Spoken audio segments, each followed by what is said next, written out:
కసి తీరా నవ్వేందుకు లోకం ఉంది, కడుపారా ఏడ్చేందుకు శోకం ఉంది.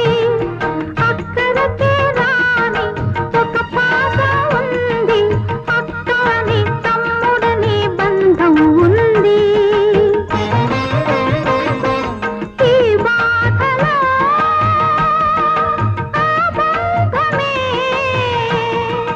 కడుపు నింపుతోంది, కనులు తుడుస్తోంది, కనులు తుడుస్తోంది.